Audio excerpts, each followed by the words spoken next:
Time now for Better Money with Joel Johnson, and today we're talking about what steps to take if you are forced into retirement as a result of a company downsizing, especially at holiday time.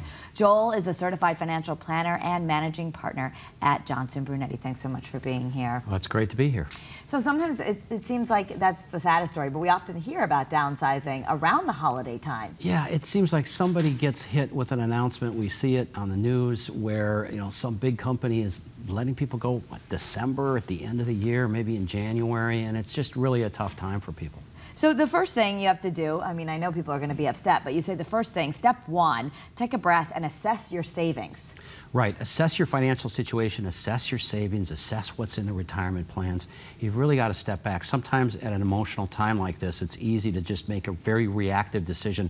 It might be reactive, like I got to find any job I can, or maybe I don't need to work for a while. It really needs to be calculated, assessed, maybe with somebody else that isn't so tied into the decisions emotionally that you're going to be making. And then you might want to rethink your budget. Right, rethink your budget, which again, not a big fan of budgets. I have a budget that's categorized because I don't want to watch every nickel I spend, but especially at a time like this when there's been a drastic change in someone's financial life, they should really keep track of everywhere that money's going and make sure you're not borrowing money, especially if you can at all avoid borrowing money before you find another job. Okay, and you want to make sure you have medical coverage too.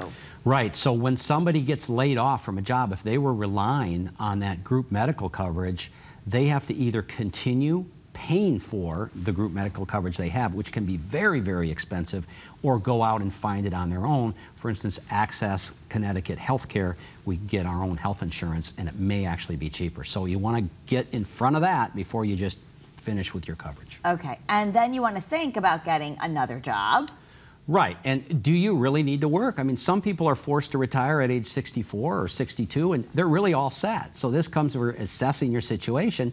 And then some people will say, well, I know I'm all set for retirement, but I want to work. And they might end up working in a different field. So you really want to look at, well, do I absolutely need to get another job, and then get a head start on that if you do. If you don't, maybe you can relax and find something you really have been dreaming about doing. Right, so you never know. It might be a good thing. Yeah, exactly. All right, so there is an offer to help you understand this. It's a free offer for you to read at home. It's called the Forced to Retire book, and this is free to anyone who wants it. Yeah, and it's a great book, and what I talk about in here is the 7 things we need to be aware of if you get that early retirement notice, or even if you're just being offered an early retirement where you actually have the choice. Okay. It's just 7 simple things to do to assess your situation, make sure you're not going to make any wrong decisions. Okay, and to get this book for free, all you have to do is go to bettermoneytv.com, and you can find it there. Thank you so much, Joel. It's great to be back, Kara. Thank you. That's Better Money.